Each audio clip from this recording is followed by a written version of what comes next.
Welcome to OD study point.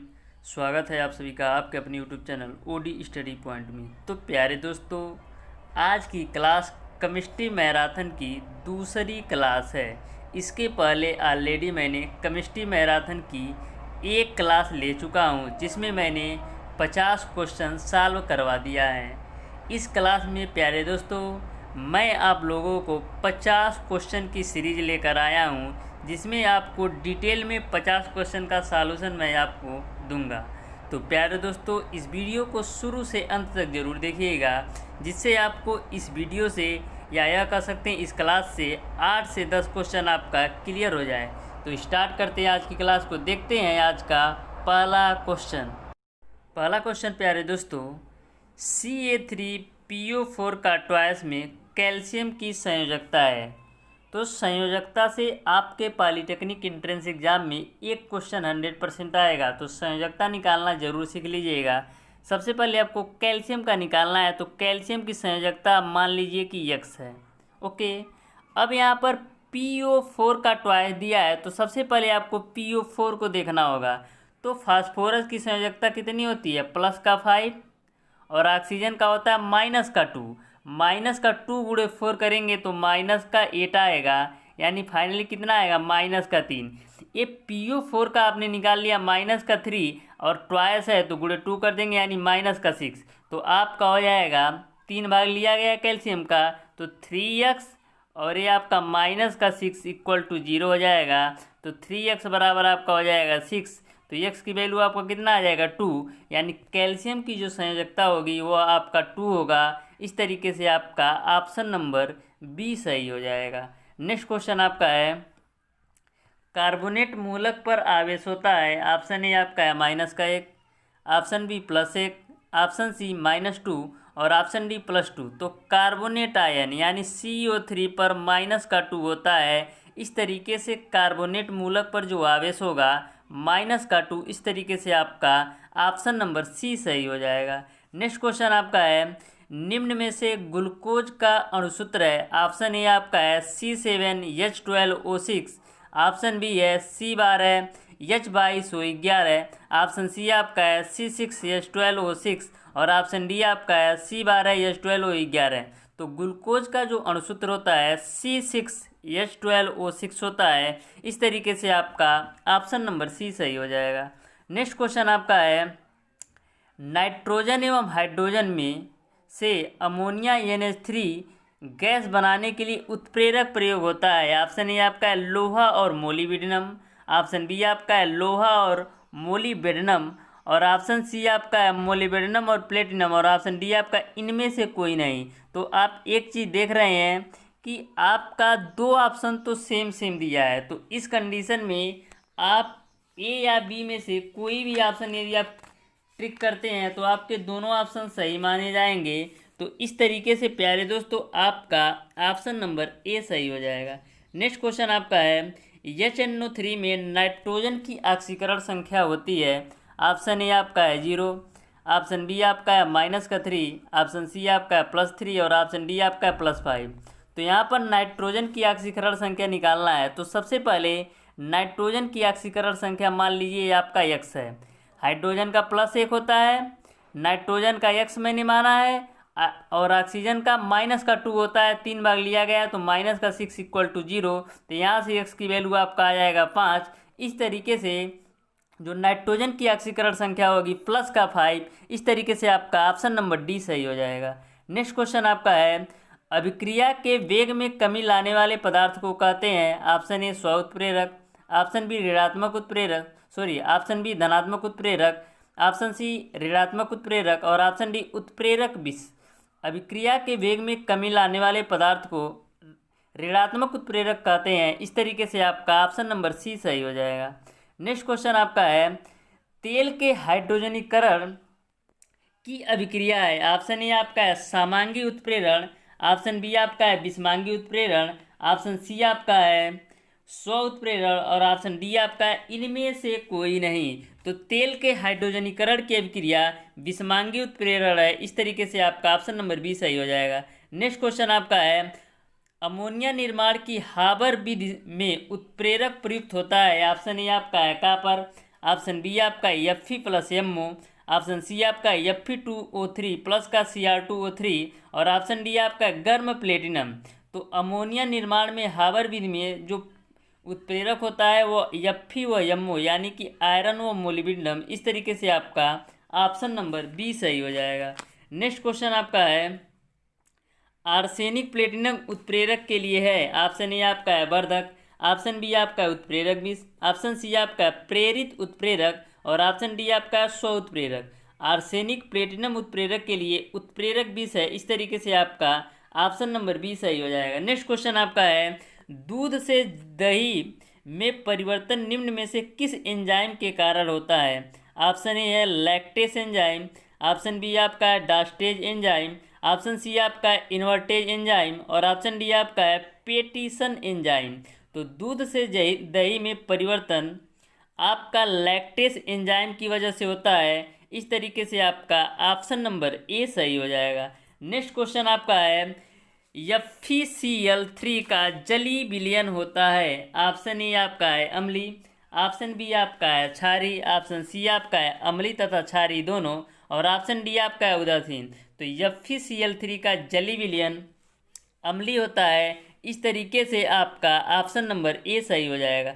Next question आपका है 0.0001 मोल NaOH विलयन का pH मान है। ऑप्शन ए आपको दे दिया है 3, ऑप्शन बी आपको दे दिया है 4, ऑप्शन सी आपको दे दिया है 10 और ऑप्शन डी आपको दे दिया है 11। तो 0.0001 मोल NaOH विलयन का जो pH मान कितना होगा इसको आप लोग सॉल्व करके इसका आंसर कमेंट बॉक्स में कमेंट करके बताइएगा। नेक्स्ट क्वेश्चन है आपका क्षारीय विलयन का pH मान होता है। ऑप्शन ए आपका 7 से कम, ऑप्शन बी आपका है 7 से अधिक, ऑप्शन सी आपका है 7 और ऑप्शन डी आपका है 0।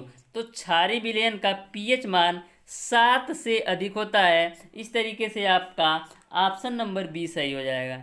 यहीं पर अम्लीय विलयन की बात करें तो उसका जो pH मान होता है 7 से कम होता है और यदि उदासीन है तो उसका एग्जैक्ट 7 होता है।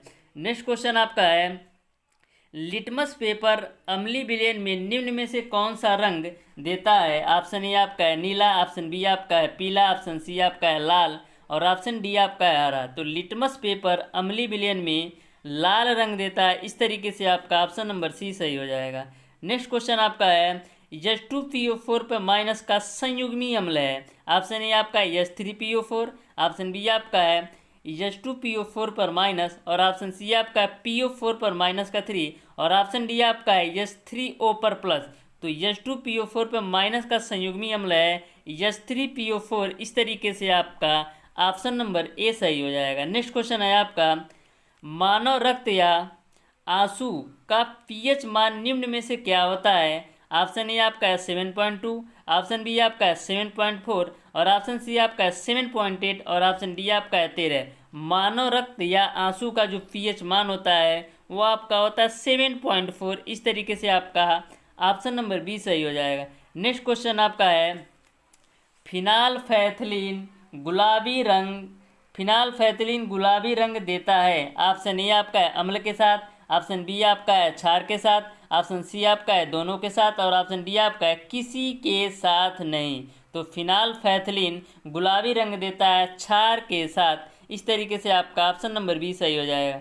नेक्स्ट क्वेश्चन है आपका फिनाल्फैथिलीन है एक, ऑप्शन ए आपका है दुर्बल अम्ल, ऑप्शन बी आपका है दुर्बल क्षारक, ऑप्शन सी आपका है प्रबल अम्ल और ऑप्शन डी आपका प्रबल क्षारक। तो फिनाल्फैथिलीन एक दुर्बल अम्ल है। इस तरीके से आपका ऑप्शन नंबर ए सही हो जाएगा। नेक्स्ट क्वेश्चन आपका है सूचक वे पदार्थ हैं जो ऑप्शन ए आपका है अम्ल के साथ रंग देते हैं, ऑप्शन बी आपका है क्षारक के साथ रंग देते हैं, ऑप्शन सी आपका है अम्ल तथा क्षारक दोनों के साथ रंग देते हैं और ऑप्शन डी आपका है अम्ल तथा क्षार के साथ भिन्न भिन्न रंग देते हैं। तो सूचक वे पदार्थ होते हैं जो अम्ल तथा क्षार के साथ भिन्न भिन्न रंग देते हैं। इस तरीके से आपका ऑप्शन नंबर डी सही हो जाएगा। नेक्स्ट क्वेश्चन है आपका सोडियम कार्बोनेट का जलीय विलयन होता है। ऑप्शन ए आपका है दुर्बल अम्लीय, ऑप्शन बी आपका है प्रबल अम्लीय, ऑप्शन सी आपका है क्षारीय और ऑप्शन डी आपका है उदासीन। तो सोडियम कार्बोनेट का जलीय विलयन क्षारीय होता है। इस तरीके से आपका ऑप्शन नंबर सी सही हो जाएगा। नेक्स्ट है आपका, किसी तत्व की संयोजकता व तुल्यांकी भार का गुणनफल बराबर होता है। ऑप्शन ए आपका है परमाणु भार के, ऑप्शन बी आपका है अणु भार के, ऑप्शन सी आपका है वाष्प घनत्व के, और ऑप्शन डी आपका विशिष्ट ऊष्मा के। तो आपको पता है तुल्यांकी भार बराबर आपका होता है परमाणु भार बट्टे संयोजकता। तो यहाँ पर पूछा गया है तुल्यांकी भार और संयोजकता, तो तुल्यांकी भार और संयोजकता का गुणनफल क्या होगा, परमाणु भार के बराबर। इस तरीके से आपका ऑप्शन नंबर ए सही हो जाएगा। नेक्स्ट क्वेश्चन है आपका, परमाणु भार का अंतर्राष्ट्रीय मानक है। ऑप्शन ए आपका है कार्बन 12, ऑप्शन बी आपका है ऑक्सीजन 16, ऑप्शन सी आपका है हाइड्रोजन 1 और ऑप्शन डी आपका है नाइट्रोजन 14। तो परमाणु भार का अंतर्राष्ट्रीय मानक कार्बन 12 है। इस तरीके से आपका ऑप्शन नंबर ए सही हो जाएगा। नेक्स्ट क्वेश्चन है आपका, फास्फोरिक अम्ल H3PO4 का अणुभार 98 तथा क्षारकता 3 है, इसका तुल्यांकी भार है। तो आपको पता है कि तुल्यांकी भार बराबर अणुभार बट्टे क्षारकता। अणुभार आपका 98 दे दिया है, क्षारकता 3। इस तरीके से आपका ऑप्शन नंबर सी सही हो जाएगा। नेक्स्ट क्वेश्चन है आपका, कार्बोनेट आयन का तुल्यांकी भार होता है। ऑप्शन ए आपका है 60, ऑप्शन बी आपका है 30, ऑप्शन सी आपका है 15 और ऑप्शन डी आपका है 20। तो सबसे पहले कार्बोनेट आयन होता क्या है, तो कार्बोनेट आयन आपका होता है CO3 पर -2। अब आपको CO3 का भार निकालना है, तो कार्बन का भार है और ऑक्सीजन के एक भाग का 16 होता है, 3 भाग लिया गया है तो 48, 48 और 12 जोड़ेंगे तो 60। अब आपको निकालना है तुल्यांकी भार, तो तुल्यांकी भार बराबर क्या होता है, अणुभार बट्टे क्षारकता। तो अणुभार आपका है 60 और आपकी संयोजकता या क्षारकता का ये केवल -2 है, तो यहाँ 2 रख देंगे, डिवाइड करेंगे तो आपका 30 आएगा। इस तरीके से आपका ऑप्शन नंबर बी सही हो जाएगा। नेक्स्ट क्वेश्चन है आपका, एक यौगिक का अणुभार 98, इस यौगिक का वाष्प घनत्व होगा। ऑप्शन ए आपका 98, ऑप्शन बी आपका 49, ऑप्शन सी आपका 196 और ऑप्शन डी आपका है 294। तो आपको पता है कि अणुभार बराबर आपका होता है 2 गुणे वाष्प घनत्व। यहाँ पर वाष्प घनत्व पूछा जा रहा है, तो वाष्प घनत्व बराबर क्या हो जाएगा, अणुभार बट्टे 2। अणुभार आपका 98 दिया है, इसमें 2 से डिवाइड करेंगे तो 49 आएगा। इस तरीके से आपका ऑप्शन नंबर बी सही हो जाएगा। नेक्स्ट क्वेश्चन है आपका, समान ताप एवं दाब पर गैसों के समान आयतन में। ऑप्शन ए आपका है परमाणुओं की संख्या समान होती है, ऑप्शन बी आपका है परमाणुओं के भार एक समान होते हैं, ऑप्शन सी आपका है परमाणुओं तथा अणुओं की संख्या एक समान होती है और ऑप्शन डी आपका है अणुओं की संख्या समान होती है। समान ताप एवं दाब पर गैसों के समान आयतन में अणुओं की संख्या समान होती है। इस तरीके से आपका ऑप्शन नंबर डी सही हो जाएगा। नेक्स्ट क्वेश्चन है आपका, ए तथा बी गैसों का अणुभार 2 तथा 32 है।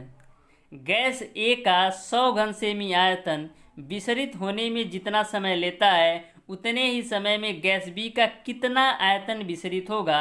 ऑप्शन ए आपका है 25 घन सेमी, ऑप्शन बी आपका है 2.5 घन सेमी, ऑप्शन सी आपका है 27 घन सेमी और ऑप्शन डी आपका है इनमें से कोई नहीं। तो इस क्वेश्चन को सॉल्व करते हैं।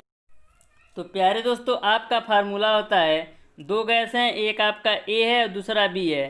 तो फार्मूला आपका क्या बनेगा, VA TB बट्टे VB TA इक्वल टू आपका हो जाएगा √MB अपान MA।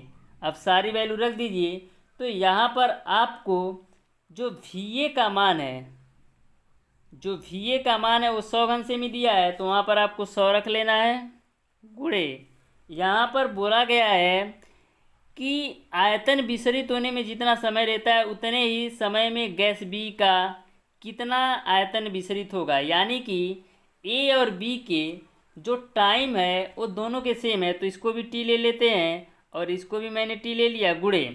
अब आपको आयतन निकालना है, यानी V2 की वैल्यू निकालना है, M2 अपान MB अपान MA। तो MB का मान कितना है, MB का मान आपका है 32 और इसका मान है 2, तो 32 बट्टे 2 आप रूट ओवर करेंगे तो यहाँ पर आपका आएगा 16। 16 का वर्गमूल निकालेंगे तो यहाँ से आपको मिलेगा 4 बराबर आपको मिलेगा यहाँ पर 100 अपान V2। तो 4 से काटेंगे 100 को तो 25 आएगा, यानी V2 की वैल्यू आपको फाइनली मिल जाएगा 25। इस तरीके से आपका ऑप्शन नंबर ए सही हो जाएगा। नेक्स्ट क्वेश्चन है आपका H2 तथा O2 की विसरण दर का अनुपात है। ऑप्शन ए आपका 1:8, ऑप्शन बी आपका 1:16, ऑप्शन सी आपका 2:1 और ऑप्शन डी आपका है 1:4। तो H2 का भार हम देखें तो 2 होगा और ऑक्सीजन का भार देखें तो 32 होगा। तो आपको पता है R1/R2 बराबर, या यह लिख सकते हैं R(H2)/R(O2) बराबर M2/M1।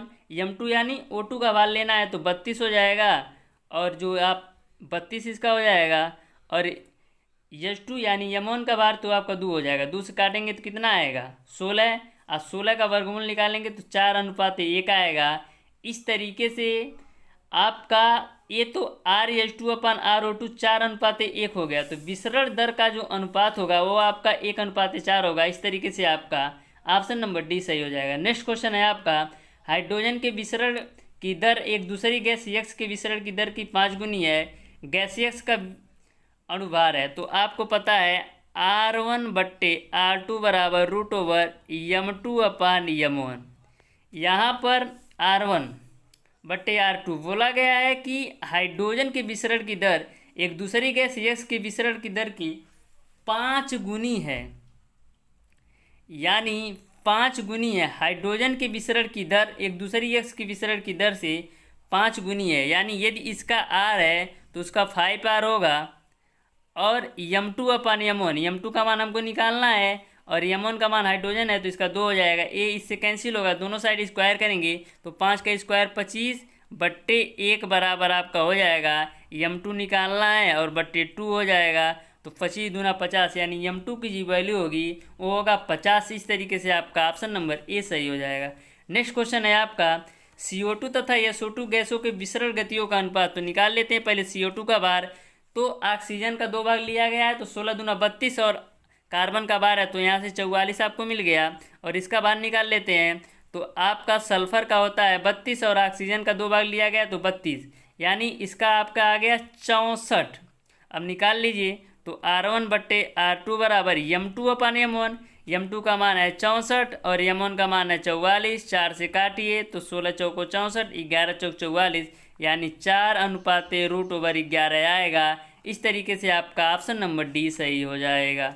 नेक्स्ट क्वेश्चन है आपका किसी गैस के विसरण की दर निम्न पर निर्भर करती है। ऑप्शन ए आपका परमाणुकता पर, ऑप्शन बी आपका विशिष्ट ऊष्मा पर, ऑप्शन सी आपका अणुभार पर, और ऑप्शन डी आपका संयोजकता पर। तो किसी गैस के विसरण की दर जो होती है वो अणुभार पर निर्भर करती है, क्योंकि जो विसरण दर R होता है डायरेक्टली प्रोपोर्शनल टू √M होता है। इस तरीके से आपका ऑप्शन नंबर सी सही हो जाएगा। नेक्स्ट क्वेश्चन है आपका किसी गैस के विसरण की गति।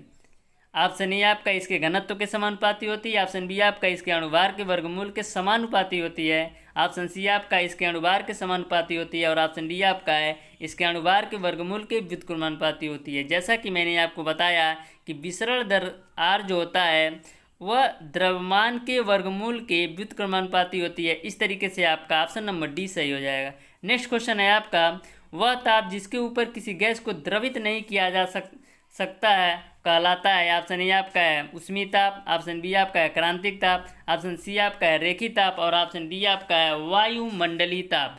तो वह ताप जिसके ऊपर किसी गैस को द्रवित नहीं किया जा सकता है उसको हम बोलते हैं क्रांतिक ताप। इस तरीके से आपका ऑप्शन नंबर बी सही हो जाएगा। नेक्स्ट क्वेश्चन है आपका चार्ल्स के नियम में क्या नियत रहता है। तो चार्ल्स के नियम के अनुसार V/T बराबर कांस्टेंट होता है। इस तरीके से आपका ऑप्शन नंबर डी सही हो जाएगा। नेक्स्ट क्वेश्चन है आपका हाइड्रोजन के गुब्बारे का फटना निम्न में से किसके नियम पर आधारित है। ऑप्शन ए आपका है बायल के नियम, ऑप्शन बी आपका है चार्ल्स का नियम, और ऑप्शन सी आपका है ऊर्जा का नियम, और ऑप्शन डी आपका है संवेग का नियम। तो हाइड्रोजन के गुब्बारे का फटना चार्ल्स के नियम पर बेस होता है। इस तरीके से आपका ऑप्शन नंबर बी सही हो जाएगा। नेक्स्ट क्वेश्चन है आपका परम शून्य ताप वह ताप है जिस पर सभी गैसों का आयतन।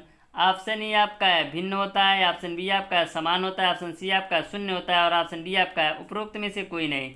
तो परम शून्य ताप वह ताप है जिस पर सभी गैसों का आयतन शून्य होता है। इस तरीके से आपका ऑप्शन नंबर सी सही हो जाएगा। नेक्स्ट क्वेश्चन है आपका निम्न में से वैद्युत अनअपघट्य है? ऑप्शन ए आपका है सोडियम क्लोराइड, ऑप्शन बी आपका है कैल्शियम नाइट्रेट, ऑप्शन सी आपका है यूरिया और ऑप्शन डी आपका है बेरियम क्लोराइड। तो वैद्युत अनअपघट्य है यूरिया। इस तरीके से आपका ऑप्शन नंबर सी सही हो जाएगा। यूरिया का जो रासायनिक सूत्र होता है CONH2 का ट्वाइस होता है, तो इसको भी आपको ध्यान में रखना है। कभी कभी इसका रासायनिक सूत्र पूछ लिया जाता है। यूरिया का रासायनिक सूत्र बताइए। CONH2 ट्वाइस को NH2 CONH2 भी लिखा रहता है, तो दोनों को ध्यान में रखना है। बात सेम है, CONH2 का ट्वाइस कहिए या NH2 CONH2 कहिए। नेक्स्ट क्वेश्चन है आपका, ताप बढ़ाने पर आयनन की मात्रा ऑप्शन ए आपका है बढ़ती है, ऑप्शन बी आपका है घटती है, ऑप्शन सी आपका कोई प्रभाव नहीं पड़ता और ऑप्शन डी आपका शून्य हो जाती है। तो ताप बढ़ाने पर आयनन की मात्रा बढ़ती है। इस तरीके से आपका ऑप्शन नंबर ए सही हो जाएगा। नेक्स्ट क्वेश्चन है आपका, विद्युत अपघटन के प्रक्रम में एनोड पर होता है, ऑप्शन ए आपका है ऑक्सीकरण, ऑप्शन बी आपका है अपचयन, ऑप्शन सी आपका है जल अपघटन और ऑप्शन डी आपका है जल योजन। तो विद्युत अपघटन के प्रक्रम में एनोड पर होता है ऑक्सीकरण। इस तरीके से आपका ऑप्शन नंबर ए सही हो जाएगा। नेक्स्ट क्वेश्चन है आपका, आयनन की मात्रा प्रभावित होती है, ऑप्शन ए आपका सम आयन की उपस्थिति में, ऑप्शन बी आपका है दाब से, ऑप्शन सी आपका है आयतन से और ऑप्शन डी आपका है किसी से भी नहीं। तो आयनन की मात्रा प्रभावित होती है सम आयन की उपस्थिति से। इस तरीके से आपका ऑप्शन नंबर ए सही हो जाएगा। नेक्स्ट क्वेश्चन है आपका, इलेक्ट्रोलाइट विलयन में धारा का प्रवाह होता है, निम्न में से किसके प्रवाह द्वारा होता है? ऑप्शन ए आपका है इलेक्ट्रॉन, ऑप्शन बी आपका है अणु, ऑप्शन सी आपका है प्रोटॉन और ऑप्शन डी आपका है आयन। तो ऐसा जो धारा का प्रवाह होता है इलेक्ट्रोलाइट विलयन में, वह आयन की वजह से होता है। इस तरीके से आपका ऑप्शन नंबर डी सही हो जाएगा। नेक्स्ट क्वेश्चन है आपका, मोलरता प्रदर्शित होती है, ऑप्शन ए आपका है ग्राम प्रति लीटर से, ऑप्शन बी आपका है लीटर प्रति मोल से और ऑप्शन सी आपका है मोल प्रति लीटर से और ऑप्शन डी आपका है मोल प्रति 1000 ग्राम से। तो मोलरता प्रदर्शित की जाती है मोल प्रति लीटर से। इस तरीके से आपका ऑप्शन नंबर सी सही हो जाएगा। नेक्स्ट क्वेश्चन है आपका, नॉर्मलता का निरूपण है, ऑप्शन ए आपका है मोल प्रति लीटर, ऑप्शन बी आपका है ग्राम तुल्यांक प्रति लीटर और ऑप्शन सी आपका मोल प्रति 1000 ग्राम और ऑप्शन डी आपका ग्राम प्रति लीटर। तो नॉर्मलता का जो निरूपण है ग्राम तुल्यांक प्रति लीटर है। इस तरीके से आपका ऑप्शन नंबर बी सही हो जाएगा। नेक्स्ट क्वेश्चन है आपका, शुद्ध पानी की मोलरता है, ऑप्शन ए आपका है 55.6, ऑप्शन बी आपका है 50, ऑप्शन सी आपका है 100 और ऑप्शन डी आपका है 18। तो शुद्ध पानी की मोलरता 55.6 होता है। इस तरीके से आपका ऑप्शन नंबर ए सही हो जाएगा। नेक्स्ट क्वेश्चन है आपका, 0.006 मोल NaCl की 100 मिली बिलियन में मोलरता है, ऑप्शन ए आपका है 0.6, ऑप्शन बी आपका है 0.06, ऑप्शन सी आपका है 0.006 और ऑप्शन डी आपका है 0.0006। तो आपको पता है मोलरता बराबर मोलों की संख्या कितना दिया है 0.006 बट्टे आयतन लीटर में, लेकिन यहाँ पर दिया है मिली में। तो मिली को आपको लीटर में चेंज करने के लिए 1000 से डिवाइड करना पड़ेगा। तो ए आपका हो जाएगा 0.006 में 1000 से गुणा करेंगे तो आपको मिलेगा केवल और केवल 6 और 6/100 करेंगे तो आपको कितने मिलेगा? आपको मिलेगा 0.06। इस तरीके से आपका ऑप्शन नंबर बी सही हो जाएगा। नेक्स्ट क्वेश्चन है आपका, शेविंग क्रीम में परिक्षेपण माध्यम है, ऑप्शन ए आपका है द्रव, ऑप्शन बी आपका है ठोस, ऑप्शन सी आपका है गैस और ऑप्शन डी आपका है प्लाज्मा।